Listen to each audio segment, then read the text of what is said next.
Welcome back students. हम लोग पढ़ रहे थे कल्लू कुम्हार की ऊना कोटी पाठ। इसका आधा भाग हम पिछले वीडियो में पढ़ चुके थे। उसके आगे का पाठ हम आज पढ़ेंगे। ये एक संस्मरण है, इसे आप यात्रा संस्मरण भी कह सकते हैं। इसके लेखक हैं के विक्रम सिंह। तो जहां तक हमने पाठ पढ़ा था वहां तक अगर आपको कोई डाउट है तो आप लोग कमेंट सेक्शन में पूछ सकते हैं, वरना उसके आगे मैं अब पाठ शुरू कर रही हूँ बेटा। तो चलिए, त्रिपुरा के बारे में हमने पढ़ा था कि त्रिपुरा में बाहरी लोगों की वजह से समस्याएं तो हुई हैं, लेकिन वहां पर अब बहुधार्मिक समाज बन चुका है, यानी कि वहां पर बहुत से धर्मों को मानने वाले लोग आ चुके हैं। और दुनिया भर के जो 4 बड़े बड़े धर्म माने जाते हैं, यानी कि हिंदू, मुस्लिम, सिख, ईसाई, चारों का रिप्रेजेंटेशन वहां पर है। यानी कि वहां पर अब मंदिर, मस्जिद, चर्च, गुरुद्वारे सब कुछ पाए जाते हैं। इसके आगे हम पढ़ेंगे अगरतला में शूटिंग के बाद हमने राष्ट्रीय राजमार्ग 44 पकड़ा है। पकड़ा का मतलब इसके बाद हम चले राष्ट्रीय राजमार्ग 44 पर, चलने लगे आगे और टीलिया मोरा कस्बे में पहुंचे। एक कस्बा है वहां पर, टीलिया मोरा नाम से, वहां पहुंच गए। यानी कि अगरतला से राष्ट्रीय मार्ग 44 पर चलते चलते टीलिया मोरा कस्बे में पहुंच गए विक्रम सिंह जी, जो कि दरअसल कुछ ज्यादा बड़ा हो गया गांव ही है। एक तरह से गांव ही है जो थोड़ा ज्यादा बड़ा है, ये खुद कहते हैं लेखक। यहाँ मेरी मुलाकात हेमंत कुमार जमातिया से हुई, जो यहाँ के एक प्रसिद्ध लोक गायक है। लोक गायक कहते हैं जो वहाँ के लोकल सिंगर होते हैं बेटे, उनको किसी भी जगह के, तो वहाँ के लोकल सिंगर हैं। ये नाम है हेमंत कुमार जमातिया। इनसे मिले वहां जाकर के टीलिया मोरा कस्बे में विक्रम सिंह जी, और जो 1996 में संगीत नाटक अकादमी द्वारा पुरस्कृत भी हो चुके हैं। यानी कि हेमंत कुमार जमातिया को संगीत नाटक अकादमी ने 1996 में पुरस्कार भी दिया हुआ है, जिनसे लेखक टीलिया मोरा में मिले। हेमंत कोक बारोक बोली में गाते हैं, जो त्रिपुरा की कबीलाई बोलियों में से है। यानी कि त्रिपुरा की कबीलाई बोली है कोक बारोक। इस बोली में हेमंत गाते हैं, जो कि एक लोक गायक है, वहां के लोकल सिंगर है। जवानी के दिनों में वे पीपल्स लिबरेशन ऑर्गेनाइजेशन के कार्यकर्ता थे। यानी कि जब वो यंग थे तो पीपल्स लिबरेशन ऑर्गेनाइजेशन वहां पर थी, उसके वो कार्यकर्ता थे। लेकिन जब उनसे मेरी मुलाकात हुई तब वे हथियार बंद संघर्ष का रास्ता छोड़ चुके थे। यानी कि जब मुझसे उनकी मुलाकात हुई तब तक वो हथियारों को लेकर के जो युद्ध का रास्ता चलते थे उसको छोड़ चुके थे, और चुनाव लड़ने के बाद जिला परिषद के सदस्य बन गए थे। हथियार का संघर्ष उन्होंने छोड़ दिया था, चुनाव लड़े थे, वहां से जीत गए थे और अब जिला परिषद के सदस्य बन गए थे। जैसे हमारे यहाँ बेटे नगर निगम होता है, इसी तरीके से। तो जिला परिषद ने हमारी शूटिंग यूनिट के लिए एक भोज का आयोजन किया। यानी कि जिला परिषद जिसके सदस्य थे ये कौन, हेमंत जी, इन्होंने लेखक की टीम के लिए भोज का आयोजन किया, यानी कि खाने का आयोजन किया। यह एक सीधा साधा खाना था जिसे सम्मान और लगाव के साथ परोसा गया था। मतलब सिंपल खाना था जिसे प्यार से, सम्मान से परोसा गया था। भारत की मुख्य धारा में आई मोहजोर और दिखावेवाद संस्कृति ने अभी त्रिपुरा के जनजीवन को नष्ट नहीं किया है। यानी कि वो कहते हैं भारत की मुख्य धारा में, यानी कि भारत की ज्यादातर जगहों पर जो दिखावे की संस्कृति आ चुकी है वो अभी तक त्रिपुरा में नहीं आई है, इसलिए यहाँ की पुरानी संस्कृति अभी नष्ट नहीं हुई है। भोज के बाद मैंने हेमंत कुमार जमातिया से एक गीत सुनाने का अनुरोध किया। मतलब भोजन हो गया, उसके बाद लेखक जो है के विक्रम सिंह, इन्होंने हेमंत कुमार जमातिया से कहा कि अब आप एक गीत सुनाइए। और उन्होंने अपनी धरती पर बहती शक्तिशाली नदियों, ताजगी भरी हवाओं और शांति का एक गीत गाया। मतलब उनकी जो धरती है त्रिपुरा की, वहां से जुड़ा हुआ एक गीत सुनाया, जिसमें उन्होंने वहां की नदियों के बारे में, वहां की हवाओं के बारे में, वहां शांति के बारे में वर्णन किया हुआ था। ऐसा गीत उन्होंने सुनाया। त्रिपुरा में संगीत की जड़ें काफी गहरी प्रतीत होती हैं। उनका गाना सुनकर के लेखक को लगा कि त्रिपुरा में संगीत की जड़ें काफी गहरी हैं, यानी कि यहाँ संगीत बहुत ज्यादा पसंद किया जाता है, संगीत को बहुत ज्यादा महत्व दिया जाता है। गौरतलब है कि बॉलीवुड के सबसे मौलिक संगीतकारों में एक एस.डी. बर्मन त्रिपुरा से ही आए थे। वो कहते हैं ये ध्यान देने वाली बात है कि बॉलीवुड में जो कि बहुत मौलिक संगीतकार हैं, म्यूजिशियन जिन्हें कहा जाता है, उनमें से एक थे एस.डी. बर्मन, वो भी त्रिपुरा से ही आए थे। यानी कि बेसिकली एस.डी. बर्मन जी त्रिपुरा के ही थे। दरअसल वे त्रिपुरा के राज परिवार के उत्तराधिकारियों में से थे। एस.डी. बर्मन त्रिपुरा में जो राज परिवार हुआ करते थे उनमें से ही एक के आगे उत्तराधिकारी थे। टीलियामुरा शहर के वार्ड नंबर 3 में मेरी मुलाकात एक और गायक मंजू ऋषिदास से हुई। मतलब टीलियामुरा शहर के वार्ड नंबर 3 में जब वो पहुंचे तो वहां पर उनको एक और वहां की गायक मिली जिनका नाम था मंजू ऋषिदास। तो ऋषिदास मोचियों के एक समुदाय का नाम होता है। मोची जो कॉबलर्स कहते हैं, जो जूते बनाते हैं बेटे। लेकिन जूते बनाने के अलावा इस समुदाय के कुछ लोगों को विशेषज्ञता थाप वाले वाद्यों जैसे तबला और ढोल के निर्माण और उनकी मरम्मत के काम में भी है। यानी कि वो लोग जूते भी बनाते हैं, साथ में तबला ढोल भी बनाते हैं, उनकी मरम्मत भी करते हैं। तो कहते हैं आगे कि मंजू ऋषिदास आकर्षक महिला थी और रेडियो कलाकार होने के अलावा नगर पंचायत में अपने वार्ड का प्रतिनिधित्व भी करती थी। यानी कि जो महिला थी ये मंजू ऋषिदास गायिका थी, आकर्षक महिला थी, रेडियो कलाकार थी और साथ ही नगर पंचायत में अपने वार्ड को रिप्रेजेंट भी करती थी, यानी कि निगम पार्षद भी थी। वे निरक्षर थी, मतलब पढ़ी लिखी नहीं थी, लेकिन अपने वार्ड की सबसे बड़ी आवश्यकता यानी कि स्वच्छ पेयजल के बारे में उन्हें पूरी जानकारी थी। मतलब वो पढ़ी लिखी नहीं थी, लेकिन उनको ये बात अच्छी तरह पता थी कि उनके वार्ड में साफ पीने का पानी चाहिए। इस बात को बहुत अच्छी तरह से समझती थी वो। तो नगर पंचायत को वे अपने वार्ड में नल का पानी पहुंचाने और उसकी मुख्य गलियों में ईंटें बिछाने के लिए राजी कर चुकी थी। मतलब उन्होंने इतना काम कर लिया था कि नगर पंचायत को अपने यहाँ वो नल का पानी पहुंचाने के लिए और गलियों में ईंट बिछा के पक्की सड़क बनाने के लिए तैयार कर चुकी थी। इतना काम वो कर चुकी थी यहाँ पर रहते हुए। हमारे लिए उन्होंने 2 गीत गाए। हमने जब उनसे अनुरोध किया तो उन्होंने हमारे लिए 2 गीत गाए। इसमें उनके पति ने शामिल होने की कोशिश की क्योंकि मैं उस समय उनके गाने की शूटिंग भी कर रहा था।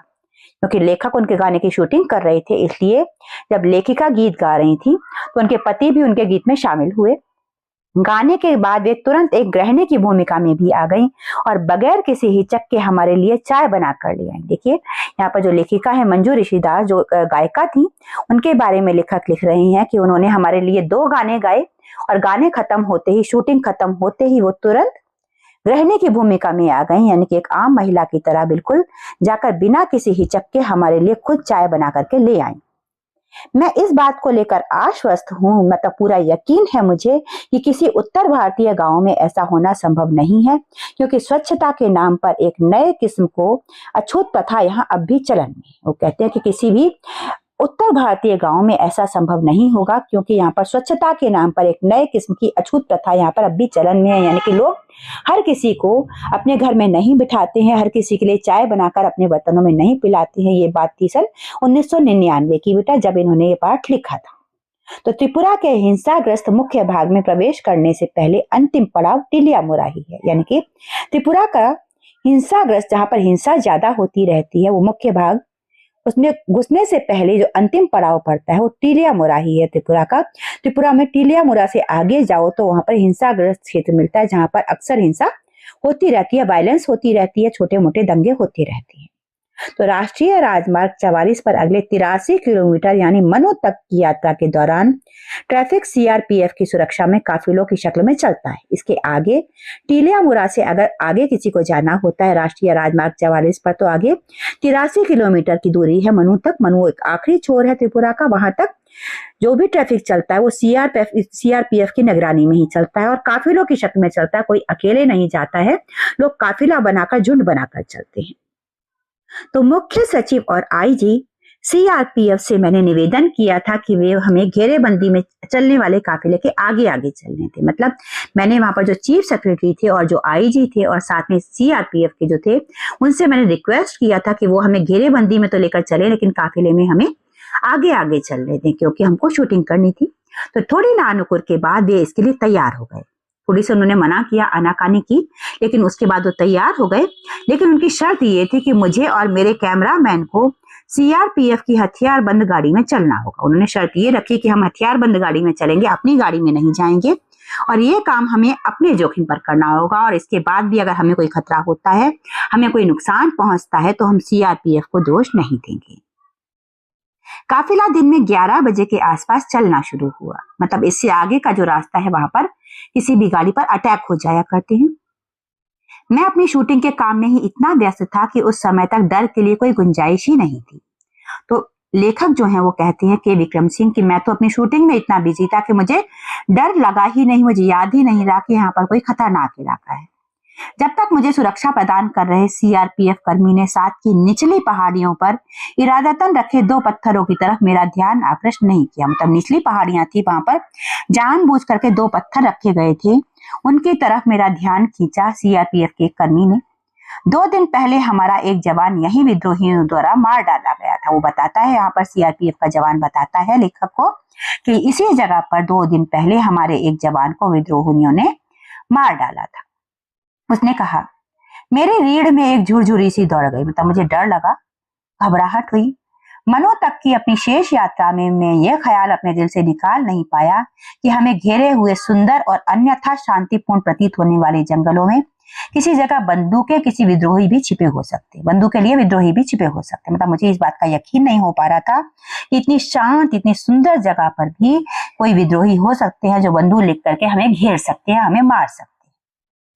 त्रिपुरा की मुख्य नदियों में से एक मनु नदी के किनारे, मधु वहां की नदी है, उसके किनारे स्थित मनु एक छोटा सा कस्बा है। मनु नदी के किनारे पर कस्बा भी है, मनु ही उसका भी नाम है। जिस वक्त हम मनु नदी के पार जाने वाले पुल पर पहुंचे, सूर्य मनु के जल में अपना सोना उड़ेल रहा था। यानी कि लेखक कहते हैं कि मनु नदी के किनारे पर जब हम कस्बे में पहुंचे, मनु कस्बे में पहुंचे, उस वक्त उस पुल पर जब हम पहुंचे मनु नदी को पार करने के लिए, तो सूर्य मनु के जल में अपना सोना उड़ेल रहा था। यानी कि ऐसे लग रहा था कि सूरज मनु नदी में नीचे डूब रहा था, यानी कि सूर्यास्त हो रहा था। वहां मैंने एक और काफिला देखा, वहां एक और ग्रुप था। एक साथ बंधे हजारों बांसों का एक काफिला किसी विशाल ड्रैगन जैसा दिख रहा था। एक साथ हजारों बांस बंधे हुए थे, उनके साथ एक काफिला चल रहा था और वो ऐसे लग रहा था कि जैसे कोई विशाल ड्रैगन हो और नदी पर बहा चला आ रहा हो, नदी के ऊपर से बहता हुआ चला आ रहा हो। डूबते सूरज की सुनहरी रोशनी उसे सुलगा रही थी, डूबते हुए सूरज की रोशनी उस पर पड़ रही थी, तो ऐसे लग रहा था कि जैसे उसमें रोशनी पड़ के वो गोल्डन हो रहा हो। और हमारे काफिले को सुरक्षा दे रही सीआरपीएफ की एक समूची कंपनी के उलट उसकी सुरक्षा का काम सिर्फ 4 व्यक्ति संभाले हुए थे। मतलब हमारे काफिले को तो पूरी सीआरपीएफ की कंपनी सुरक्षा दे रही थी, जबकि उस काफिले को केवल 4 लोग सुरक्षा दे रहे थे, केवल 4 लोग उसकी सुरक्षा में लगे हुए थे। अब हम उत्तरी त्रिपुरा जिले में आ गए थे। यहाँ की लोकप्रिय घरेलू गतिविधियों में से एक है अगरबत्तियों के लिए बांस की पतली सींकें तैयार करना। मतलब उत्तरी त्रिपुरा में ये काम होता है, घरों में लोग काम करते हैं कि अगरबत्ती के लिए बांस की पतली पतली सीखें तैयार करते हैं। जो अगरबत्तियां आप घरों में देखते हैं बेटा, इनमें जितनी पतली सीख होती है, ऐसी सीखें वहां तैयार की जाती हैं। अगरबत्तियां बनाने के लिए इन्हें कर्नाटक और गुजरात भेजा जाता है। इन सीखों से कर्नाटक, इन तीलियों से कर्नाटक और गुजरात में अगरबत्तियां बनती हैं। उत्तरी त्रिपुरा जिले का मुख्यालय कैलाश शहर, मतलब उत्तरी त्रिपुरा जो जिला है, यहाँ का हेडक्वार्टर है कैलाश शहर, जो बांग्लादेश की सीमा के काफी करीब है, यानी कि बांग्लादेश के बॉर्डर से बहुत पास में है ये।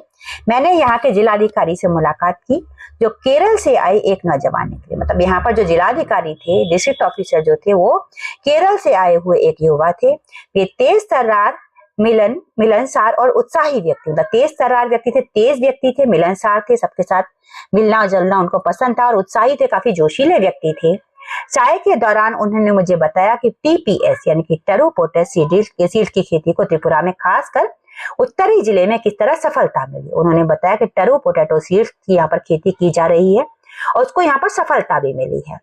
तो आलू की बुआई के लिए आमतौर पर पारंपरिक आलू के बीजों की जरूरत 2 मीट्रिक टन प्रति हेक्टेयर पड़ती है। आलू की बुआई के लिए आमतौर पर जो बीज इस्तेमाल किए जाते हैं वो 1 हेक्टेयर में 2 मीट्रिक टन चाहिए होते हैं।